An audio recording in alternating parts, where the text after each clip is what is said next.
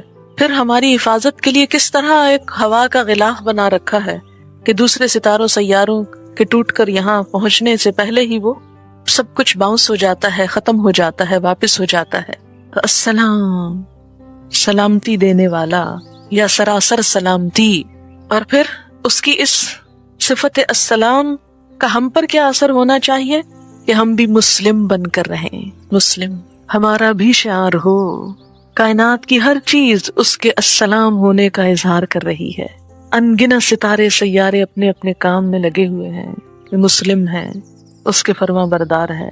اس دنیا کے اندر سلامتی ہو نہیں سکتی جب تک کہ بندہ مسلمان بن کے نہ جیے۔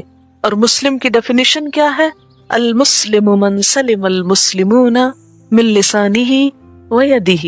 مسلمان وہ ہیں جس کے ہاتھ اور زبان سے دوسرے مسلمان سلامتی میں رہیں۔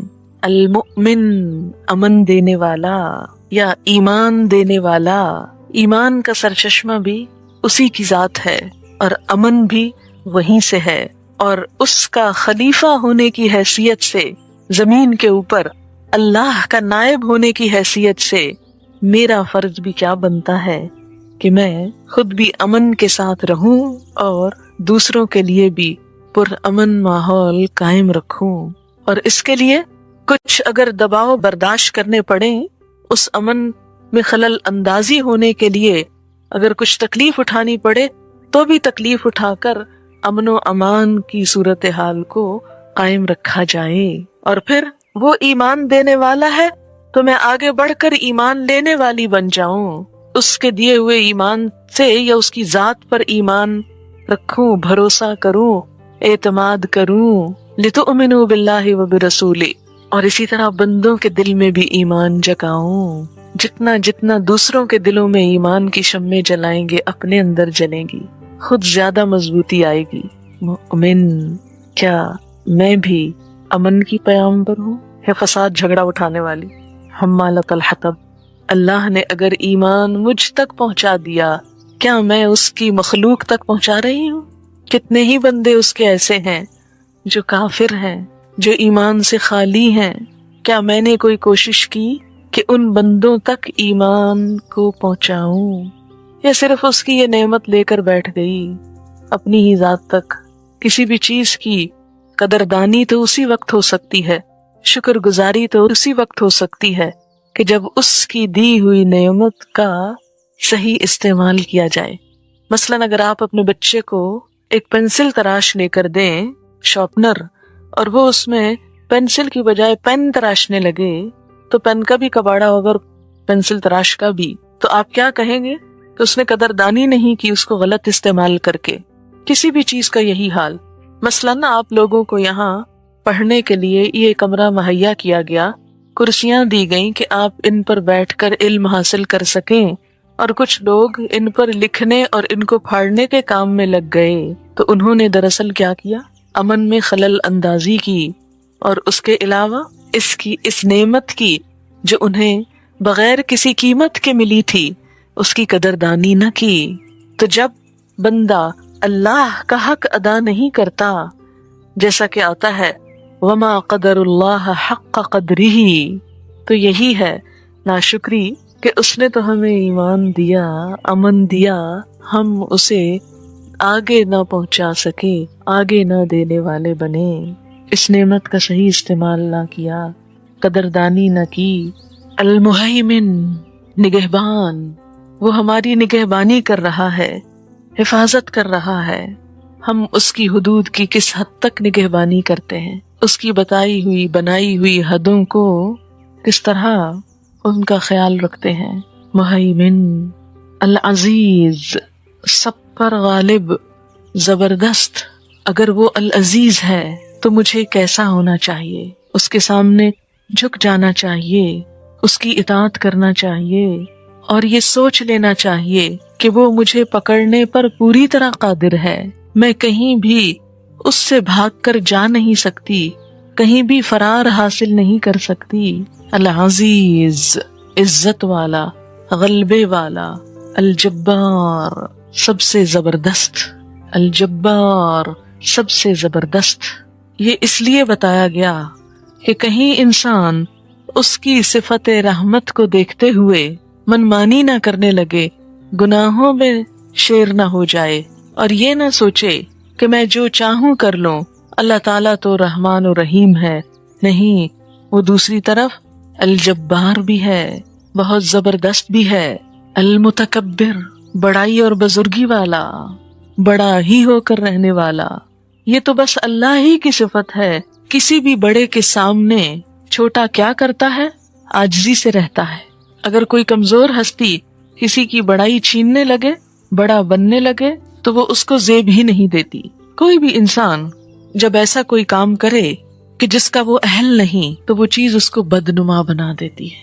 ایک شخص جو کچھ بھی پڑھا لکھا نہ ہو، اگر استاد بننے کی کوشش کرے تو وہ اس کام کو آسان طریقے سے ادا نہ کر سکے گا، اس کو بدنما بنا دے گا.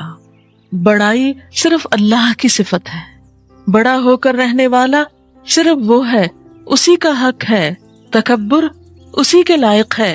اگر کوئی انسان جو حقیقت میں چھوٹا ہے، اگر تکبر کرنے کی کوشش کرے گا، بڑا بننا چاہے گا، تو کیا ہوگا؟ یہ تکبر اس کو بدنما بنا دے گا.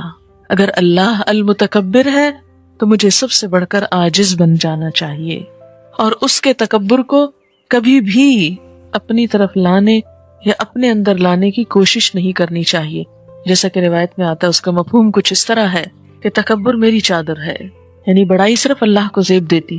اگر کوئی وہ مجھ سے لینے کی کوشش کرتا ہے، یعنی اللہ کی چادر چھیننے کی کوشش کرتا ہے، تو اللہ کے غضب کو دعوت دیتا ہے، یعنی وہ اللہ کی ناراضگی کو دعوت دیتا ہے. کیونکہ وہ خود المتکبر ہے، اس لیے اسے اپنے سوا کسی دوسرے کے اندر یہ صفت گوارا نہیں، کیونکہ کوئی اور اس کا اہل ہی نہیں، اس کے قابل ہی نہیں، اس پر سوٹ کرتا ہی نہیں. آپ دیکھیں کہ جب آپ کوئی لباس اپنے اوپر پہننے لگتے ہیں تو کیا یہ کبھی نہیں دیکھتے کہ آپ کو سوٹ کرتا ہے کہ نہیں؟ آپ نے دیکھا ہوگا کہ باقاعدہ اس چیز کی ٹریننگ دی جاتی ہے کہ کس شخصیت پر کس ڈیزائن، کس رنگ، کس مٹیریل اور کس کلر کے لباس زیب دیتے ہیں. پتہ نہیں آپ نے اس موضوع پر کبھی کچھ پڑھا ہے یا نہیں. مجھے کافی عرصہ پہلے اس پر کچھ پڑھنے کا اتفاق ہوا تھا کہ بیضوی شکل کے چہروں پر، اس رنگ کے شکلوں پر کون سے رنگ اور کون سے لباس اور کون سے ڈیزائن جو ہے وہ سوٹیبل ہوتے ہیں. باقاعدہ ایک فن ہے یہ. لباس کے معاملے میں کس قدر کانشیس ہیں ہم کہ نہیں، یہ سوٹ نہیں کرتا مجھ پر، یہ رنگ میرے لیے اچھا نہیں، حالانکہ وہ بڑا خوبصورت رنگ ہو سکتا ہے. تو بالکل اسی طرح کچھ عادات کا رنگ بھی اور کچھ صفات بھی آپ کے لیے سوٹ نہیں کرتی، آپ کو زیبا نہیں، آپ ان کے اہل نہیں، وہ آپ کو اپنے اندر نہیں لانی چاہیے. اور انہی میں سے ایک صفت المتکبر کی ہے. بڑا بننے کی کوشش مت کریں، تکبر نہ کریں. جو دنیا میں تکبر کرے گا آخرت میں ذلیل و رسوا ہوگا، چیونٹیوں کی شکل میں اٹھایا جائے گا اور لوگ پاؤں تلے ان کو روند رہے ہوں گے. جہنم کے ایک غلیظ ترین نالے میں اسے رکھا جائے گا جس کی بدبو نہایت شدید ہوگی. اسی طرح کہا جاتا ہے کہ تکبر اللہ کی صفت ہے. جب انسان تکبر کرتا ہے تو اللہ کی کبریائی میں شریک ہو کر شرک بھی کرتا ہے. جب انسان تکبر کرتا ہے تو ایک طرح سے شرک کا ارتکاب کرتا ہے اور اس طرح اپنے آپ پر ہی ظلم کرتا ہے، کیونکہ وہ بڑا بن تو سکتا ہی نہیں، لیکن جب وہ کوشش کرتا ہے بڑا بننے کی، جب بڑا بننے کی کوشش کرتا ہے تو اس کو زیب ہی نہیں دیتا. جیسے کہ گدھا شیر کی کھال پہن کر اگر شیر بننا چاہے تو وہ شیر بن سکتا ہی نہیں، اور وہ اس کو سوٹ کرتا ہی نہیں، وہ الٹا اس کی شامت بلانے کا سبب بنے گا. اسی طرح جو صفت ہم کو زیب نہیں دیتی وہ المتکبر ہونے کی ہے، بلکہ یہ اللہ کی صفت ہم سے کیا تقاضا کرتی ہے کہ اگر ہم اللہ سے تعلق رکھنا چاہتے ہیں تو عاجز بن جائیں، تکبر اپنے اندر سے نکال پھینکے. اس لیے فرمایا اگر رائی کے دانے برابر بھی تکبر ہوگا تو اللہ کی جنت میں داخل نہ ہو سکو گے. رائی کا دانہ، اتنا چھوٹا سا تکبر بھی. تو تکبر اپنی گفتگو میں، اپنے قول میں، اپنے رویے میں، اپنے بولنے کے انداز میں، کسی بھی چیز میں ناپسندیدہ ہے. ہاں پوری دنیا آپ کے دروازے پہ لا کے ڈھیر کر دی جائے تو بھی آپ کو حق نہیں تکبر کا، کیونکہ خود زمین کی حیثیت پوری کائنات کے اندر کتنی ہے؟ بس ایک ذرے سے بھی کم کی، مائکروسکوپک ذرے کی، اور اس پر اتنے سارے کانٹیننٹس اور ملک، اور اس کا بھی صرف ایک حصہ خشکی ہے، 3 حصے پانی، اور اس ایک حصہ خشکی میں بھی کتنے کانٹیننٹس، اور ان کانٹیننٹس میں سے بھی کتنے کنٹریز، اتنے کنٹریز میں سے پھر سٹیز. سٹی میں آپ کا نام، آپ کی ذات، کیا حیثیت ہے اس کی؟ کچھ بھی نہیں. ایک قلم کی نوک پر چمٹے ہوئے لاکھوں کروڑوں جراثیموں میں سے ایک جراثیم، بس ابتدا تو وہیں سے ہوئی نا، ایک جراثیم سے. تکبر کہاں کو زیب دے گا؟ سوٹ ہی نہیں کرتا، ہضم ہی نہیں ہو سکتا. الخالق، تخلیق کرنے والا، بنانے والا، پیدا کرنے والا، اور اس صفت کی بنا پر اللہ کو ہر چیز کا خالق سمجھنا اور خود کو مخلوق سمجھنا کہ میں اس کی کریشن ہوں. تخلیق میں نہ میرا نہ کسی اور کا کوئی حصہ ہے، سب مخلوق ہے، صرف وہی خالق ہے. البارئ، جان ڈالنے والا، زندگی دینے والا، پیدا کرنے والا، اس کے سوا کوئی اور ہو نہیں سکتا، کوئی اور ہے نہیں. غیر محسوس طریقے سے ڈالتا ہے اور جب چاہے نکال بھی لیتا ہے. ہر متحرک زندہ چیز، لائف کی اوریجن اسی کی طرف سے ہے، خود سے خود کچھ نہیں ہو گیا. المصور، تصویر کشی کرنے والا، اوریجنلی ڈیزائننگ کرنے والا، ہر چیز کی اصل ڈیزائنر وہی ہے. آپ دیکھیں پہاڑوں کو کیسے ڈیزائن کیا، پتوں کو، پھولوں کو، انسانوں کے اندر ایک آنکھ کو کبھی آپ دیکھیں کیسے ڈیزائن کیا اس نے.